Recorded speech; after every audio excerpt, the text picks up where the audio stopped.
It was prior to doing the Wonder Woman story, I had never done any comics before. I barely have ever even read comics prior to that.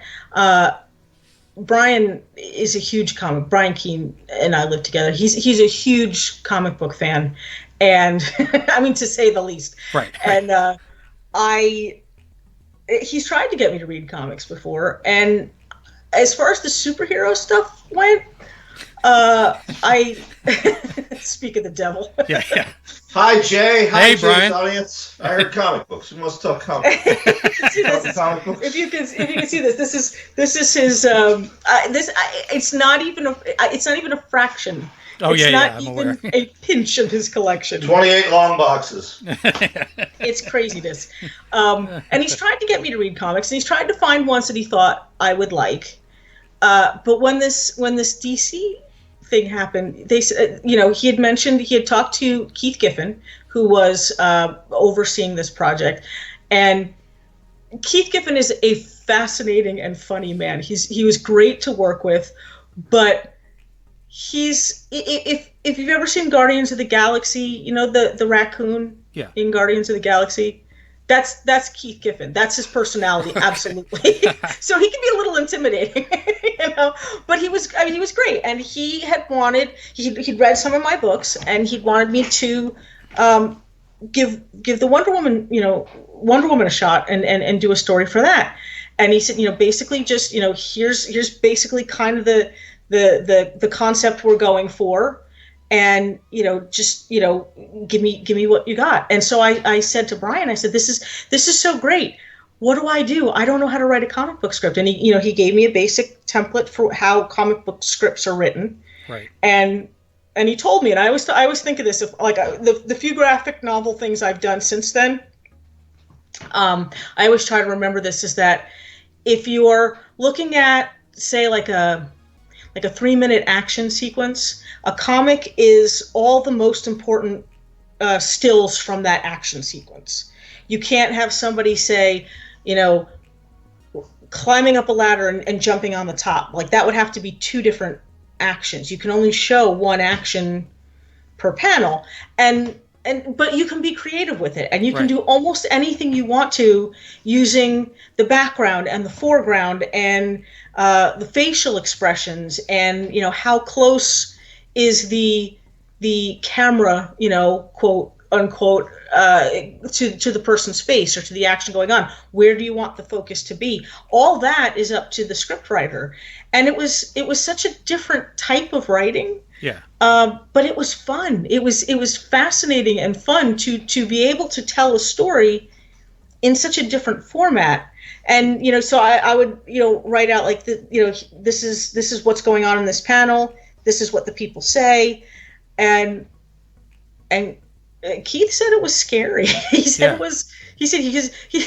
In fact, I believe what he said was, "Oh my God, Brian, you let her sleep next to you at night." So I appreciate that. And the one nerve-wracking thing though is that I know that comic book folks, maybe more so than any other fandom, are very serious about their beloved characters. Right. And they are either going to love what you do or tear into you like demons from hell. And I was a little nervous about that. I was a little nervous about taking such an iconic figure and putting her in a situation where she's not really a good guy. No, she's kind of this sort of terrifying Amazon spirit that is tired of being, of any kind of oppressive society, whatsoever, and is in the body of a woman who, although they're not specific about it, because it was it had to do with certain editorial policies, I guess, but a woman who's maybe questioning her own sexual identity and her own gender, and to have this spirit inside her who was so adamantly against men oppressing women in any way. It was an interesting story to be able to tell, And it was fun. It was fun because, to tell you the truth, ever since I did the Wonder Woman story, I was like, I kind of want to do more comics. But I told them, I've told them before, you know, they have my name, they have my contact information. If they ever want me to do any comics, I would be happy to. But I think part of it's going to depend on how DC rearranges internally, you know, their workforce. Yeah, so. yeah. As a fan of those characters, and then of course being a horror fan, I loved that book, like all the stories, and especially including yours. Writing Wonder Woman as a first comic book is quite a deep end dive into comics. Yes. But it's funny because I read that book, and I'm sure they were going for something great. But as I'm reading through it, it almost felt to me like they accidentally did something great. Like they accidentally picked the best authors, not realizing what they were going to get, and then accidentally let them play a little more than they probably would have had they thought it out more. And so, like, in the end, you got what I think is an excellent comment that a few of the working elements were accidents. So, and I guess you mentioned, like, he thought your story was scarier than he expected, even though he's hiring horror authors to write a horror comic, you know?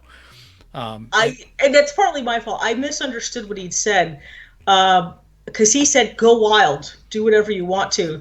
And so they're actually, what I turned into him the first time was actually, it had to be edited down a little for violence, because I turned in maybe like an M comic and he wanted like a T comic. Right. You know? So it did have to, I guess there are certain rules that DC puts in place about, like, you know, content, violence, and, you know, that kind of thing, you know, controversial type topics and whatnot.